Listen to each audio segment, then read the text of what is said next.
You're listening to the Yoga Medicine Podcast. I'm your host, Rachel Land. This podcast brings you information and resources to enhance the therapeutic effects of your practice based on a deeper understanding of anatomy, physiology, and the integration of modern science and research with traditional practices and experiences. Join me and my co-hosts Tiffany Cruikshank and Katya Bach as we dive into all things yoga, research, and wellness. Hello and welcome, or welcome back to the Yoga Medicine Podcast. Today we pick the brain of returning guest Dr. Nikki Tugnet on all things yoga and rheumatoid arthritis. Nikki is a UK-trained physician, board certified in both rheumatology and internal medicine, as well as being a yoga medicine therapeutic specialist. She's here to share with us how yoga can work alongside traditional medical treatment to help people with rheumatoid arthritis better manage their symptoms and their stress, to live more enjoyable and empowered lives. So let's see what she has to say. Hi, Nikki. Welcome back to the podcast. Thank you so much for making time for us again. Hi, Rachel. Thank you for having me. It's really exciting to be back again. Yay. Aren't we polite? We got the first sentences out of the way. And Mum would be proud. Thanks, Mum. This is, as I hinted, your second appearance on the podcast, and I will link to the first one in the show notes for people who want to hear just more generally about your work as a rheumatologist and about how yoga can be a helpful accessory treatment for people with autoimmune conditions in general. But today we are honing in on one condition in particular, and that's rheumatoid arthritis. So maybe we kick off with the absolute basics. What is it? How is it diagnosed? And who does it tend to impact? Oh boy. Okay. So the hardest question first. Well, I didn't ask All you right. what causes it. I figured that would be too hard. So we'll just start with a general profile. So rheumatoid arthritis is it's one form of arthritis, and I guess that's probably the first place to start. So arthritis just means painful joint, usually inflammation in the joint. And very confusingly, there's about almost 100 different things that cause arthritis. Mhm. And so, a lot of people will talk about, I've got arthritis, I've got rheumatism, and they're sort of quite vague terms, but they just know that if your client says that to you, they could be talking about 100 different things. So if your client says, I've got rheumatoid arthritis, that is one type of arthritis, which is what we call an autoimmune inflammatory arthritis. So it's autoimmune, meaning it didn't happen because of diet or because of too much exercise or because you got older. It happens because the immune system is overactive and the body, for some reason, thinks the bones are foreign invaders, and so it sends all of its cells to try and destroy the bone, attack yourself. But the thing that's unique about rheumatoid arthritis is that it is actually systemic, so it's not limited to the bones. So yes, 9 out of 10 people are going to say their main symptom is joint pain, especially joint pain of the small joints of the hand. So these kind of knuckle areas here, or the small joints of the feet or the wrists. And it's usually both sides. It's what we call a symmetrical arthritis. That is most people. But it unfortunately it can also affect the internal organs too. So you can get inflammation in the lungs in about maybe 20% of people with rheumatoid, and nerves and eyes and all kinds of other places.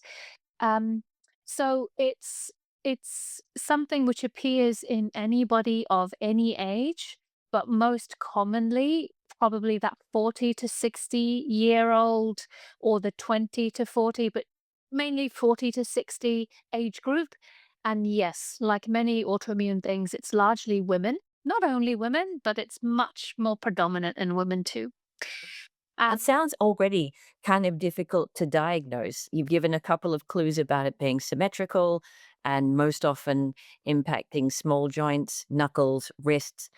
And I guess you'd also be looking at the patient profile. Do they kind of fit into the basket of people that are most commonly affected? But when you get to lungs, eyes, nerves, you name it, it's starting to sound like it could be really difficult to really pin it down as this versus something else. Yeah, and that's true. There are a bunch of other autoimmune conditions that can mimic rheumatoid arthritis, actually, and it can be difficult to unpick them all. But one thing I will say, which I'm really happy to say, is that because the way we treat rheumatoid has really revolutionized in the past 20 to 30 years, we don't tend, so as a rheumatologist, I don't tend to see those really terrible other systemic manifestations of rheumatoid, like the eyes, being inflamed, or like the nerves being inflamed, or like the skin being ulcerated.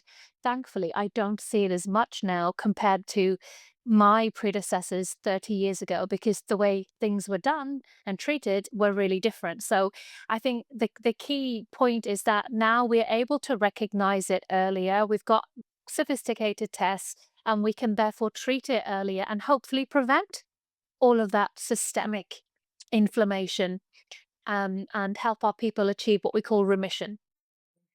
Okay.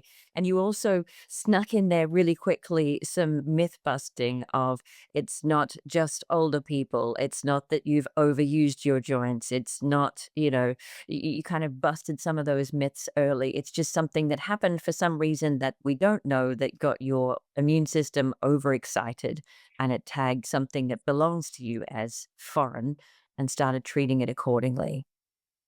That's it, yeah, in a nutshell. So the first question people normally ask me when they're diagnosed with rheumatoid, or RA, we call it for short, is why did this happen? How did I get this? And we don't really understand fully yet what causes it for every single individual. We know, like everything autoimmune, there will be some sort of genetic tendency, but that alone isn't enough to cause the disease. So there must be something in the environment. So from my 20 years experience, I think stress plays a huge role in the start of rheumatoid. It's really common. I see women who will first present with all the symptoms of rheumatoid after they've gone through something, really heartbreaking, or they've gone through traumatic stuff, or pregnancy, things that really do externally stress the body seems to be a common theme. And of course, diet might be part of that, infections, certain medications, smoking. All of this is linked, but there's not one single thing that will cause RA, if that makes sense. It does, and it sounds like a lot of kind of persistent or ongoing conditions that people want it to be one simple thing that they can maybe even stop doing. I'll just stop smoking and it will go away. But it usually is these days this really layered approach of perhaps having a slightly greater genetic propensity towards something and then experiencing environmental stresses plus internal stresses plus dietary or lifestyle stresses that just overlap, unfortunately, in just the wrong enough way to trigger that genetic propensity. And I'm sure people want the satisfaction of an easy answer, but doesn't sound like they necessarily get one. Yeah, absolutely right. And you've nailed it, actually, the way you've summarized that. One of the most common things is that people talk a lot about things like leaky gut, or your gut health. And if you fix your gut health, you're going to sort out your autoimmune problem. I wish it was that simple. Come on, that's I going to wish be my next Instagram post. If you sort out your gut health, enlightenment inevitably follows. It's people do want the simple answers, don't they? And they want it to be the one thing, but life just doesn't often work that way. No, and that's why I think yoga is really helpful, because yoga gets us, if we, I'm sure we'll come on to this, but if we start really unpacking things like philosophy and utilizing yoga as a lifestyle, not really just a physical modality, it kind of gets us to, I think, optimize all those areas that feed into RA. It helps us sort out our stress and our movement and diet and all of that, and sleep. So yeah, yoga has a big role to play, I think. Yeah, and we definitely will spend the bulk of our time today talking about how yoga can help because ideally, if you're a teacher and somebody comes into your class and says that they've been diagnosed with RA, or you're working with somebody one on one and they've had that diagnosis, ideally they'll be working with a medical professional like you who can take care of the Western side and make sure that they are getting medication if that's a helpful option for them, and maybe talking them through some of those Swiss cheese like layers that can impact on each other. But there are plenty of things that we can do to give them tools in their toolkit when stress does come up, or when, their environment is less than perfect, or their internal state is less than perfect. So before we get to that, you mentioned in terms of symptoms, joint Mhm, pain being the one that comes mhm, up the most often. Are there mhm. any other symptoms that tend to be really commonly experienced by people with RA? Yeah, so the most common thing is the pattern of joint pain, which is the key thing. And that's what differentiates it, I guess, from other common forms of arthritis, like osteoarthritis, Mhm. which is something that osteo is something we'll probably all develop at some point because it is linked to aging, but it's not the only risk factor. So with RA, we tend to get joint pain in those small joints first and foremost, and people complain hugely of stiffness of the joint. So the stiffness, meaning it really takes a long time to open the hands and to, be able to unscrew a jar or a lid or to do the buttons on your shirt. And classically, that stiffness is really worse first thing in the morning. So people with RA, that's uncontrolled. That's a common story. I really struggle to walk or to get out of bed or to do anything in the morning for about an hour, 2 hours. I need to take a hot shower. I need to put my hands in a bowl of warm water to help loosen up things. So that's really key. That's very, very common. And I think fitting with that is that sense of just general heaviness and fatigue. So exhaustion beyond what you can remedy by taking a nap or by lying down. And autoimmune fatigue, sadly, is really very troublesome. It's, again, we don't have the magic cure for it, but it is said to be very disabling. And no matter how much you sleep and rest, you just don't feel your energy um, replenishing. So that separates it. So it's the joint pain, the morning stiffness, the prolonged stiffness, lots of swelling. So, feeling that things are just, you can't see your knuckles very clearly. You can't get your rings on your fingers because everything is puffed up and they feel like sausages. Again, that's quite unique to rheumatoid, and feeling really exhausted. And in addition, because it's systemic, people often will lose weight. They'll feel a sense of fever when they are not diagnosed. They can lose their appetite. So, it's not just the joints. There's that kind of general sense of being unwell, lingering for weeks or months, which separates it from other forms of arthritis. And one of the commonest things my patients often say is that I feel like I've got flu, like just persistent flu. Everything hurts, everything feels heavy. It's hard to get out of bed, it's hard to drive, it's hard to do anything. But instead of it being a flu and just going away in 2 weeks, it's just there continuously. It sounds really crappy. I'm feeling a lot of compassion for people with rheumatoid arthritis right now, because that sounds like a life that's like, it's not miserable enough that you stop, but just kind of dragging your ass through every day, and doing the bare minimum to get through the day is kind of the picture I'm getting, because you don't have the energy to, just pop out and go for a run, or just pop out and do that one little thing and then come back with extra energy to kind of finish all the things you wanted to do at home. It sounds really wearying. Yeah. Yeah, that's a great description. It is wearying. I guess I should probably preface what I'm saying by adding that these sorts of symptoms, these sorts of feelings that people have, it's generally there just before diagnosis. So that's the sort of stuff that comes up, which then leads to a diagnosis. And when you've got really active disease. So rheumatoid is one of those conditions that will wax and wane. So they won't feel like this all the time. It's just when the inflammation is uncontrolled, life feels pretty miserable. But then when we get this thing called remission, where the person feels like, hey, if I want to go for a run, I can go for a run. If I want to go swimming, I will. They have a very normal life. So one of Don't those things that despair. can, yeah, Don't don't just buy into the picture that I just painted. no, I have to say, it's exactly, I tell people that exactly at diagnosis. I'm like, look, truthfully, the next 6 months or the next 12 months is going to be quite choppy. It's going to be a bit stormy. It's going to feel a bit rubbish, but it will get better. You won't be this way forever. And it's really important for people to know that. And even, gosh, I'm already thinking of all kinds of yoga thoughts along my mind. This one to me links with the experience of persistent pain, of just remembering in your mind and in your body that this feeling is temporary, that how I used to feel, I will feel again.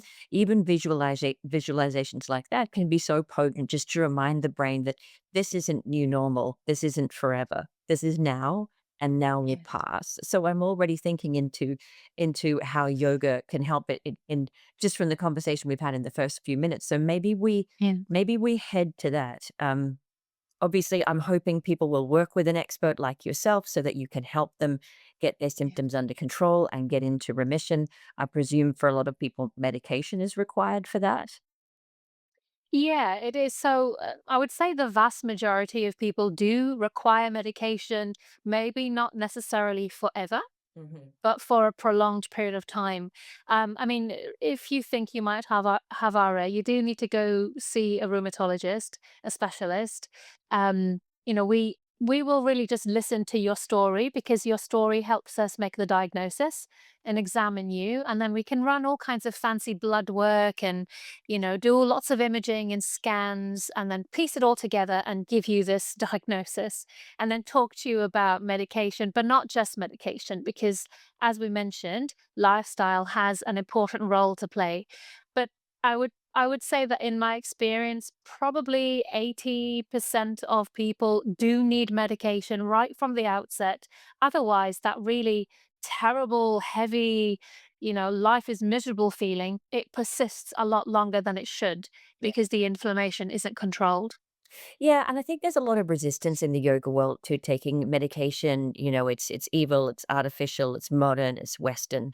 But personally, I'm all for it if there's an emergency scenario, and if there's something like that that is in an increasing cycle, and I can get it to a decreasing cycle, I will quite happily take a Western intervention. So yeah, no big takeaways there. I just wanted to mention that sort of bias in the yoga world and how sometimes it's really helpful. Some things you can resolve without medication, but some things you Mm. can't. So I wish we were a little bit more open minded about taking interventions from all kinds of places, including Western medicine.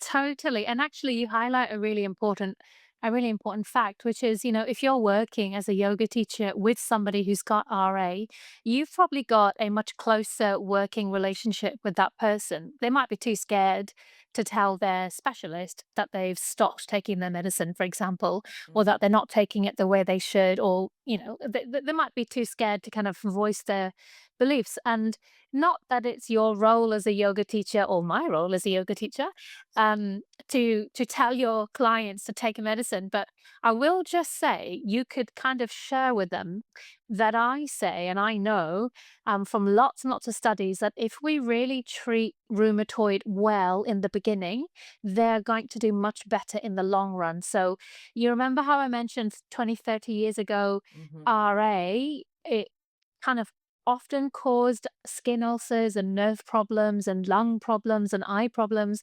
And that's because it wasn't very well treated, because we didn't know what we know now. Now we know there's a window of opportunity in which we can really switch off the inflammation and stop it from ever being as bad as it would have been, if that makes sense. So It that's something does. we can help reinforce with our clients, that okay, well, share with your doctor what you've shared with me, Hmm. and go listen to this episode. Yeah, that's the quickest way. Share the episode and then you don't have to remember all of the stats. So let's talk about some of the ways that yoga can help whatever their medical professionals are doing on the Western medicine side. How can yoga help? And we can start wherever you like, wherever you kind of think of first. Oh boy, Yeah, huge! right. There's a myriad options. Yeah, a myriad of ways. I mean, yoga is just amazing if you have rheumatoid. Um, so I guess I would start by saying, if you want to read, the nitty-gritty detail, the studies that back all this up, you could go and look at the numerous randomized control trials done in yoga and how it affects rheumatoid arthritis. So lots of work has been done in this field, for example, by Stephanie Munaz, who's based out in the States, and other amazing colleagues. So it's very well recognized that yoga helps. So how? All right. So if we break it down, I'm going to start with what I believe to be the most important, which is the stress side of things. Uh-huh. All right. So not the movement. A lot of people think, oh yeah, yoga makes sense. Asana, keep the joints moving, all great. It does, but I think the stress side of things is key first. So given that we know RA is autoimmune, um, and we know that autoimmunity is perhaps more prevalent in people who've got very hurried, busied, high adrenaline, full on lifestyles. They probably can benefit more from learning the modalities that will help them to slow down Mhm. and therefore to reduce the circulating stress hormones and that sympathetic drive. So, body scans, those visualizations, the progressive muscle relaxation, yoga nidra, myofascial release, I would always say those things are hugely valuable, especially in a one-to-one setting. Anything that can guide people into that kind of quiet, curious experience of inhabiting their body and connecting to their breath and all of those things that we all see as yoga practitioners and yoga teachers. We see how it changes people. We see how it slows their breathing and softens their facial muscles and gets them moving a little more slowly and just moving through the world in a more quiet way. Yes, easy, Yeah. all those Yeah. things, including, I guess, restorative yoga might also be helpful. Anything that works for this individual to make them feel a little slower and softer and calmer. Yeah, fully agree. And again, you can share on this, but in my experience, often these are the things that they're most resistant to because it's alien. It's not, slowing down and becoming curious about what sensations are inside the body or becoming aware of the thoughts that are arising. That's often really confrontational and just not normal, not natural to a person in that sort of situation. So I think we can really help um, with that side of things. And it sounds like you're resonating with this as well. Oh, for sure. The people who need slow and quiet and thoughtful the most are usually the most resistant to it. It's the least natural for them. And so in a sense it's the most helpful, but you can't just start with, well, we're going to lie down and do a 1 hour body scan because even a client of mine that I've been working with for years and years and years, we always start by her checking in with her breath. And to this day I say, how's your breath? And she goes, fine. And I every single time say, you're going to have to give me more information than that. I'm looking for pace, depth, quality, ease of passage. So, yeah, I think you might have to like kind of sneaking the veggies into the kids' food. You might have to sneak some of this introspective stuff in to start with. So, what's worked for me in the past is some gentle rhythmic movement, like a seated cat and cow or seated shoulder circles. And then afterwards, be still, close your eyes or soften your gaze and tell me what you notice, what's changed, what sensations arise. And then you do another little simple rhythmic movement or pose, come back to stillness and quiet, and again check in to see what's changed. And that's a sneaky way, like myofascial release, of giving them something sort of nitty gritty to do.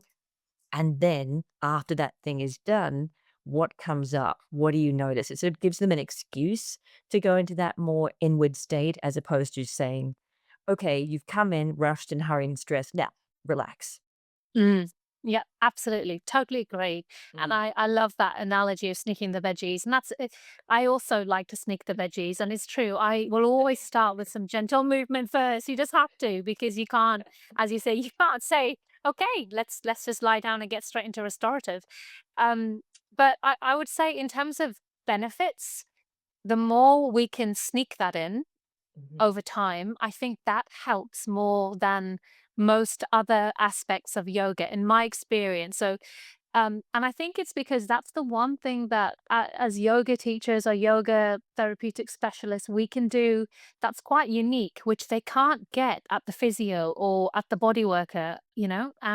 So if we can really pay attention to helping them with that whole parasympathetic regulation and slowing down, I think in the long run, we add huge value. I agree. And you're just looking for the in that works for, if you're working with somebody one on one, that works for this person.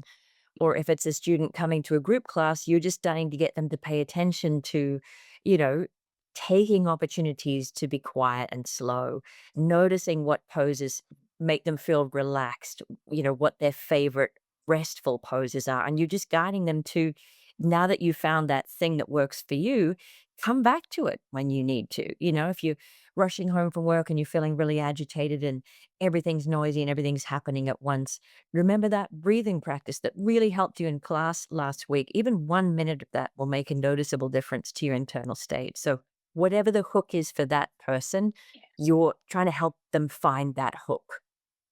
Absolutely right. And I think the other sort of little carrot you can dangle to them when you're using these techniques is, um, to remind them that these are the sorts of things that they can still do if they get a flare.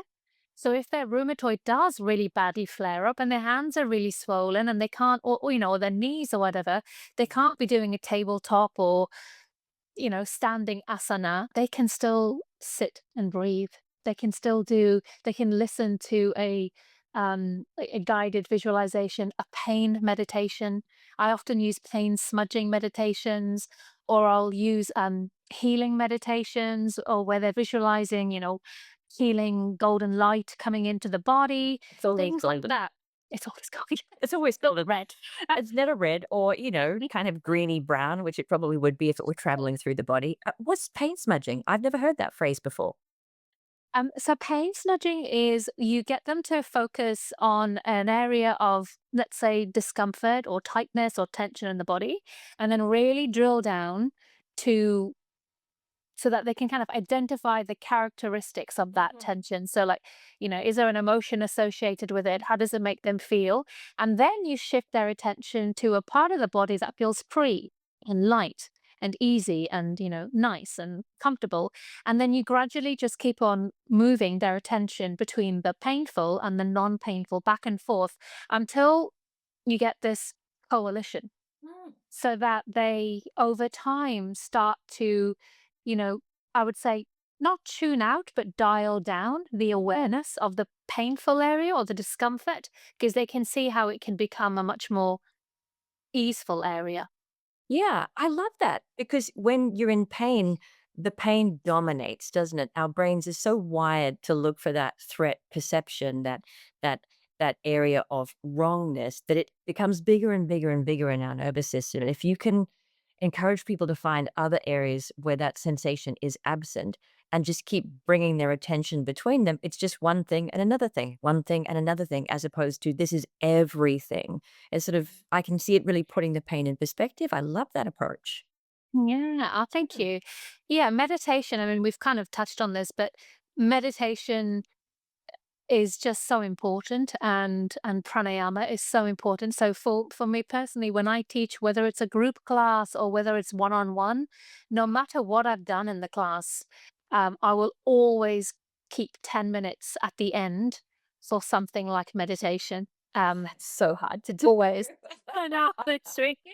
I'm sure there are teachers going, oh, would 8 minutes do it? Could I get away with 7 minutes? Yeah. uh, I totally get you. Not easy to do, but those are your priorities. That's what you're trying to get people to the point where they can comfortably Man. meditate or comfortably be with breath work. Yeah. And I'll emphasize that that's what I do when I'm teaching specifically people with RA. I completely understand if you're teaching in a regular yoga studio or a gym, it's not practical to do 10-minute meditations in every class necessarily. I get that. I get that. I still think there are a lot of people who go to classes in gyms and studios all over the world who come and they cannot wait for Shavasana, even though it's, an hour away, they're still holding out for Shavasana. One thing I wanted to circle back to was that you mentioned flare ups. And I think this is so important to talk about because if you are somebody with something like rheumatoid arthritis or some kind of recurring pain cycle, it can be the most frustrating thing in the world to have a plan, to be making progress, and then you have a flare up, and the internal temptation is to, I'm right back at ground zero again. I'm starting from zero again. All that work has gone out the window. Nothing has helped. Now I'm all, that sort of downward spiral of despair. So it's so important, I think, if you are that individual or working with them, to have plan A, or if you're feeling great and your body's cooperating today, these are the things we do. If you're having a flare, we've got all of these other things. We've got option B that will be just as useful and just as helpful. It's just a different menu of items. So let's talk a little bit more about managing flare ups, which Mm. are probably going to occur at some point. So it helps, I think, to be ready for them. Yeah, no, great question. Yeah, it does. And I don't think I've met any RA, any person with RA that's managed to escape life without a flare. So they do happen, and they're very frequent in the beginning, I think, before there's control of the inflammation. Mhm. Um, and I think, bearing in mind the symptoms that we talked about, like the fatigue and Mhm. exhaustion, the heaviness in the body, I think when we know that there's a flare, we really want to kind of down regulate and just not be too concerned about the physical practice side of things. So That's we're not really doing important. a spicy standing flow. We're not doing 108 some salutations. No. Duly noted. Hmm. Yeah, yeah, and again, depending on how the RA affects them, there are plenty of people with RA who can go and do a big sun salutation standing practice, and they may not have difficulties with their knees and wrists. They may be okay, and it can be hard for them to know what they shouldn't do, Hmm. and I would say, I'm going to come back to my favorite expression on the whole of yoga. If we teach them the value of chair yoga early on, then they know, even if they are able to do full on mat based asana practice normally, they know that when they have a flare and they really want to keep moving, they can do it in a chair. They can Hmm. rest the painful knee or whatever it is, the painful foot or the ankle, and they can still do stuff in the upper body without stressing those joints. So I like to introduce that early on for people. If you're trying to introduce chair yoga for the first time when they're having a flare, there might be some resistance to it. Yes, I think if somebody's having a flare and you're working with them for the first time, you just want to say to them, where's the most comfortable place for you? Where are you Mm. most easy? And if that's sitting in a chair, great. I've got a heap of things we can do sitting in a chair. Is that lying back on a bolster? I got a heap of things we can do lying back on a bolster. So if you start them where they're happy and comfortable, you're going to take a lot of issues off the plate right from the get go. Yeah, yeah, totally right.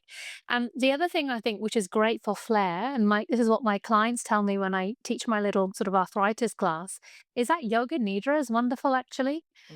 So again, it doesn't have to be a big long 60 minutes. Maybe you're working one to one with somebody and you make it a 15 or a 20-minute yoga nidra. But I think we provide the opportunity for that person to actually rest. So Mhm. many people, especially people with RA and autoimmune, struggle to actually rest. It is, really just not a intrinsically easy thing to do. And people think they're resting, but they're not. They're watching TV or they're, Yeah. thinking about something. So a little yoga nidra for a time of flare, a really helpful practice as well. And I mean, I've worked with people for whom the flare up, as frustrating and challenging as it can be, becomes sort of this potent indicator of, it's like an early warning sign. They get the beginning of the old thing back again, and it's like, okay, that's my sign from my body that things are a little bit out of whack. And I've got to kind of dial things back, down, regulate my system, down the stresses a little bit. It can actually become empowering to somebody who has tools to manage it, because it's an unignorable early warning sign that the way things are going needs to change a little bit. And usually not night and day change, but I just have to put a little bit more love and energy back into my mind and body again. And it can become part of the cycle, I've found, of empowerment, of people taking charge of their lives and how they feel, and not just a negative, oh, here we go again thing. Yeah, that's a great point. I agree. I think that's actually really useful for anybody who's living with chronic pain or chronic illness, not even just restricted to RA, but especially those, illnesses which do wax and wane, which can, where a person can feel completely healthy and then they do have a bad flare up, which might last from days to weeks. Mhm. And it's just knowing how to slow down, but still be able to um, have the optimism that you'll get through it, that it's not Mhm. the end, that you're not going all the way back to square one. Um, so those sorts of slower based practices, I think, are wonderful for flares. The other thing I would say is that if a person's got really uncontrolled RA, lots of inflammation, lots of pain, I mean, the sense of a body awareness, that sense of interoception is probably not very strong. Yeah. So again, the more we do those slower practices, the more we help them connect and maybe start to recognize those warning signs of flare a Mhm. little bit faster. Yeah, it makes sense. It's not a personal failing. I imagine if I were in pain, I would get really good at ignoring that pain or, you know, taking my attention away from that pain so that I can carry on and get things done. It's a coping mechanism that has probably been really helpful for a little while. So Mm. you're just trying to get them back to a point where gathering that information is going to be helpful again because this sensation is not forever. We're going to get you out of that pain. And now you need to get back to paying attention to those signals again because they're going to be helpful all over again now. Mm. Yes. You Yeah. mentioned pain and stiffness in the mornings. Do you think of anything yoga related when it comes to that? Or are people better served with putting the hands in the warm water or having the warm shower and kind of slowly unkinking themselves to get their day started? Any suggestions there? So it depends on pain levels, Mhm. but one of the good things for joint stiffness, we do have the joint freeing series. We know we have the Bhavan Muktasana joint freeing series. Maybe not all of those. Is it 22? I think 22 different Yes. pasana Mhm. within it. But if the person is not overly stiff, they could do sort of. So one of the things I commonly teach will be sort of to group the fingers together and explode them open, or just to uncurl the fingers. Bend, extend, wrist flexion extension. So that's quite a good one in the morning if you're not too stiff to help you Mhm. loosen up and get going for the day. Um, any movements that they could do just lying in bed, to help loosen up again. Um, Bed yin, I'm a big fan of as well. I often, I often advise my patients to start taking that up when they're diagnosed, so that they know what to do when it's tough in the morning. And yeah, sorry, No, let no, you go. I just love that idea of people having a range of tools in the toolkit of today is a bed yin morning, or today is a joint rotation morning, or today is just get in the warm shower and, see if I can get these things to unkink kind of morning.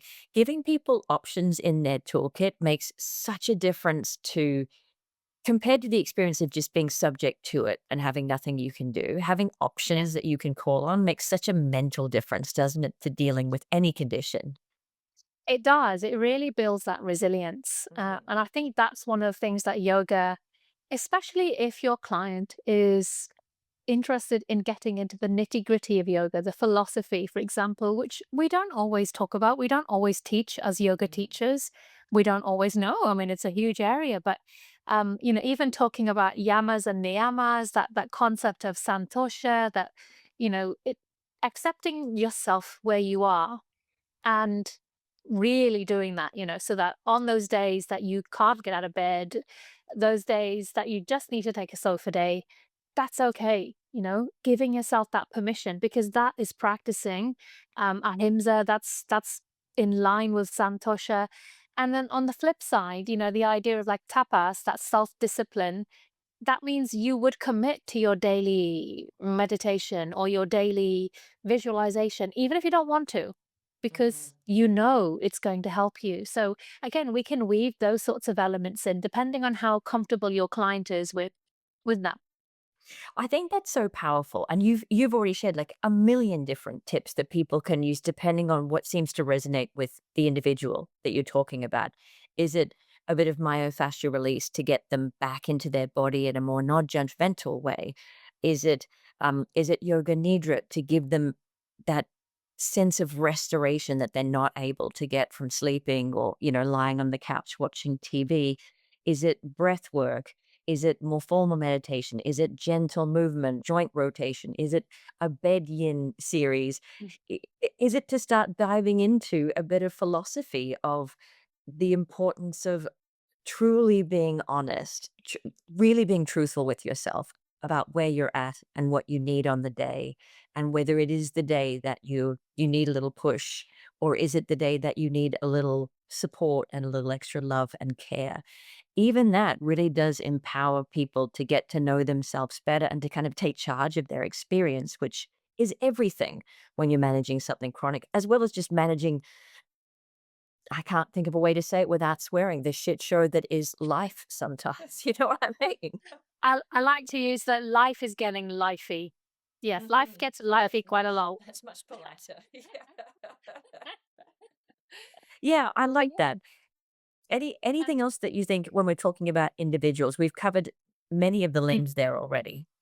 Yeah, maybe all of We I mean, we haven't really talked about the asana, but I think that kind of almost goes without saying that, asana practice, whether it's standing or a wall based yoga practice, which I often will do, or a chair based or a supine practice, it's very helpful to help keep your muscles moving and, great for your fascia.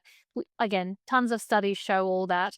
And again, maybe we haven't touched on this because I guess a lot of what we're talking about will work really well in a one-to-one basis. But if you do happen to be somebody that teaches a class for people who've got arthritis or joint issues or mobility issues, actually that's highly therapeutic.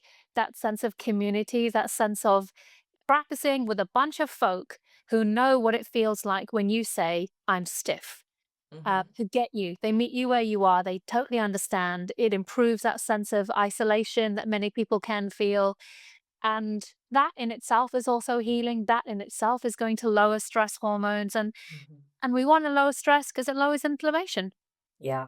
And I think too, just the practical sense of being in a room full of other people who, some of whom are on a chair and some of whom are at the wall and some of whom are on the floor, it would make it a little bit more reasonable for you to take those options yourself should a day come up when you need them. It just sort of normalizes the experience of this one pose being really different for different people on different days, and there being options as opposed to right or wrong ways to do poses or practices. Yeah, totally agree. But I also recognize that it's incredibly difficult in a, in a group class setting, to be able to provide all options for all folk. I mean, we don't always have access to chairs or bolsters or, Or we will. walls even. What? With my gripe, could we please have an empty wall in a yoga studio at some point? Yeah, important. So, we do what we can, but coming back to what you've said, um, it's about just giving that person the tools so they can adapt and then they will know what to do, even if they don't have all the equipment or the space, finding little things they can do when they need to. So, yeah, that's our role, I think, that we empower them as yoga teachers.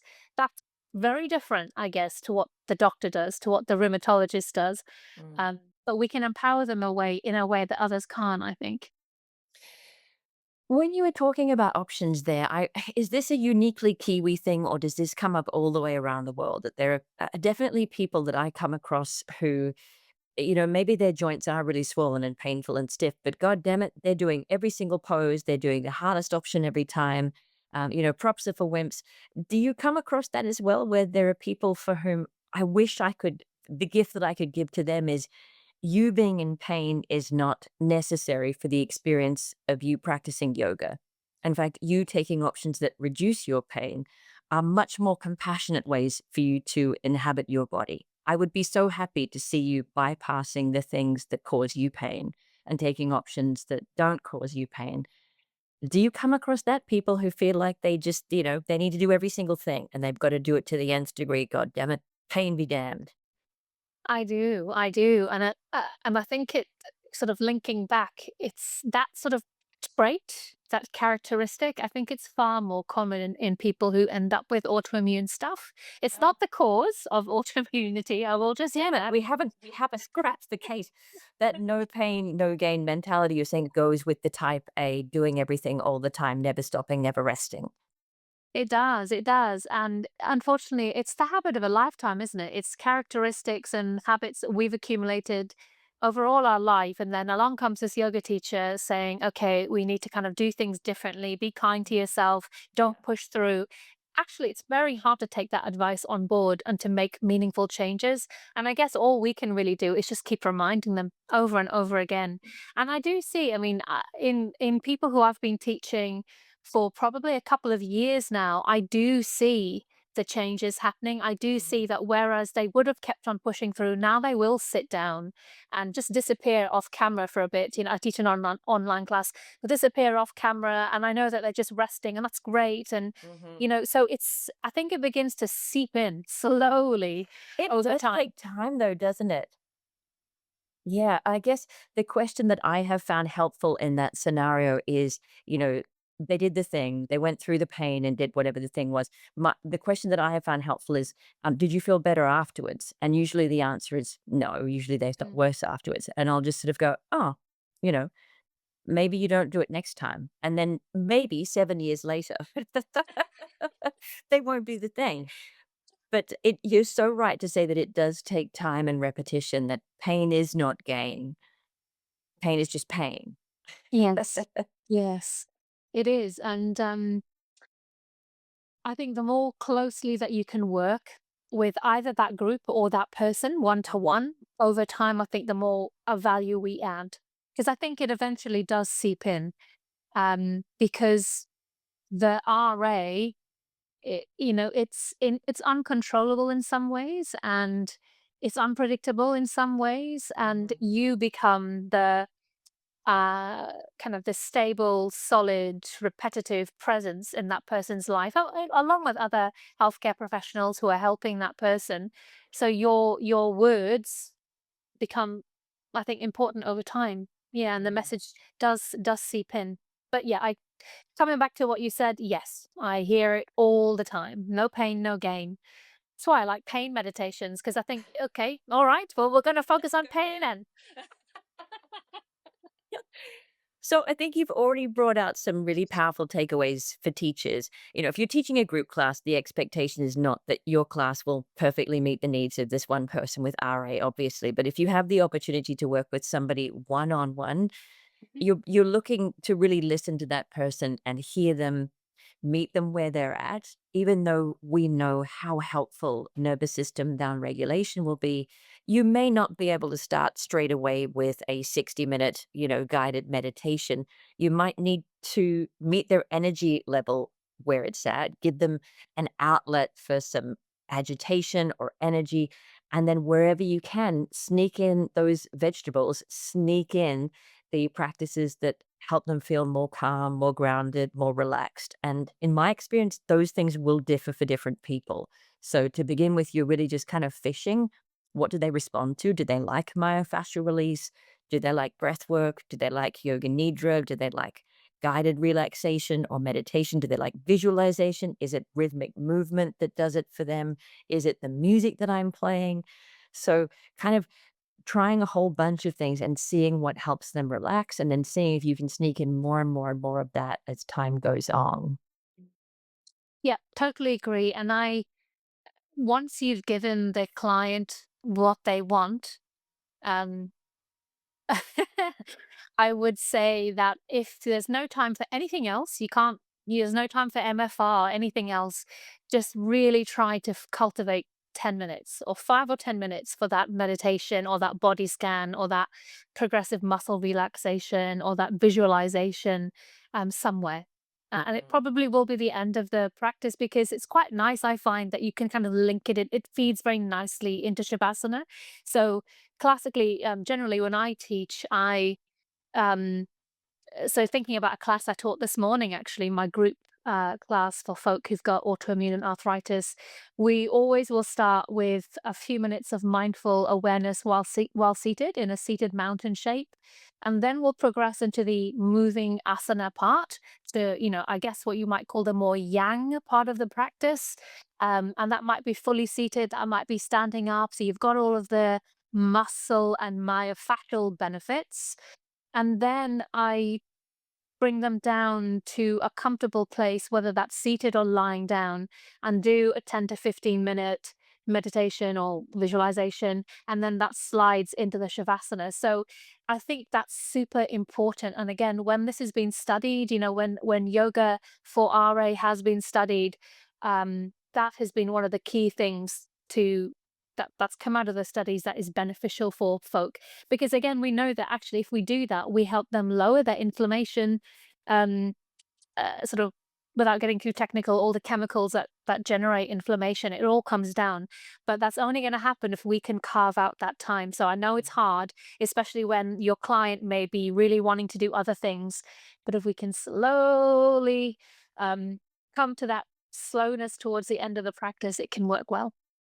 Yeah, and if you then bridge the gap of, how did you feel after that practice? How did you feel after that breath work or after that meditation or that body scan?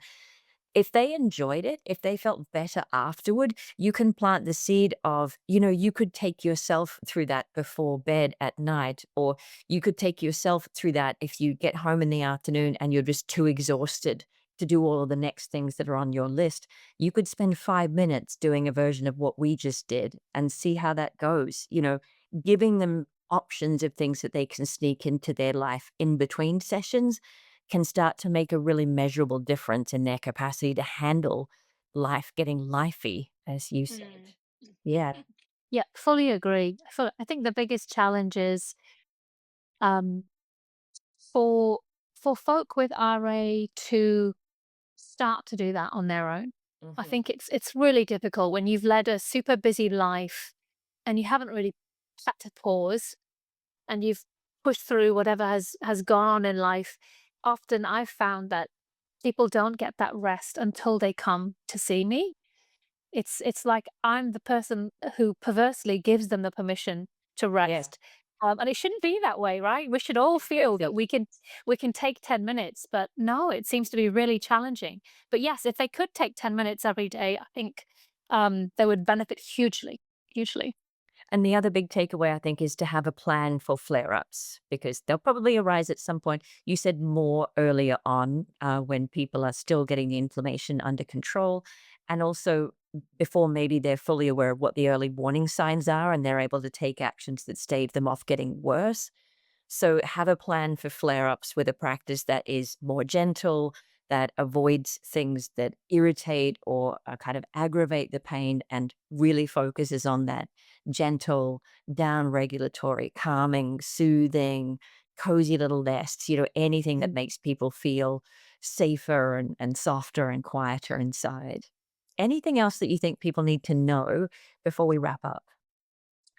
I think we've covered everything really, but I guess I'll just emphasize again that bearing in mind that in RA, it's hands, wrists, feet, knees, ankles, which are the most commonly affected joints, sometimes the neck too, actually. Mhm. So don't be afraid as a teacher to experiment with the chair or the wall, or even things like myofascial release. We can do seated because people often can't lie down on their back supine. Mhm. So just don't be afraid to play with all the tools you've got in order to fit what your client needs that day. Yeah, thank you for spelling that out because so many about, gentle options. Child's pose, not great for everybody's feet, ankles, knees. Cat and cow on all fours, not great for everybody's hands and wrists. So if you're a newer teacher and all your gentle options are supine or kneeling or seated, a chair is a godsend because it's just that much more accessible for people to get into and out of without troubling those joints. So a really important takeaway. Thank you. Anything Yeah. else?